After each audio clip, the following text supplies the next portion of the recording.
वनस्पती बघा, उन्हाळा येऊ, पावसाळा येऊ, हिवाळा येऊ, उभं राहतात का नाही राहत? पालं गळतात, कधी हिरवे होतात, कधी पिवळे होतात. हे सोरनो उन्हाळ्यात तर असं वाटतं की काही एक पान सुद्धा झाडाला लागल्या दिसत नाही. पण जसा पावसाळा येतो तसं काय होतं? मग आपल्या लाईफमध्ये, आपल्या बिझनेसमध्ये पण आहे ना, उन्हाळा येणार, कस्टमर तुटणार, किंवा तुटणार, लोक पळणार, तुम्ही उभं राहायचं. पाऊस आला रे आला, नवीन लेख फुटणार जोरात. नेचर याला तर जीवन म्हणतात. पण लोक काय म्हणतात, आता उन्हाळा लागलाय, तिकडे पावसाळा आहे, तिकडे जाऊन बसूया. हा तिकडे जातो आणि तिकडे उन्हाळा चालू होतो. हिच्या संग जमत नाही, आता बायको संग जमत नाही, हिच्या संग लय उन्हाळा आहे म्हणून हे म्हणतो दिवस 3 तलाक, इकडे आय लव्ह यू. आता इकडे उन्हाळा चालू होतो.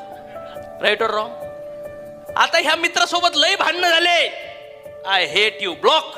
इकडे येतो, पुन्हा इकडे उन्हाळा चालू होतो. जिथं आहे तिथं ऑलरेडी उन्हाळा चालू करून 50-60%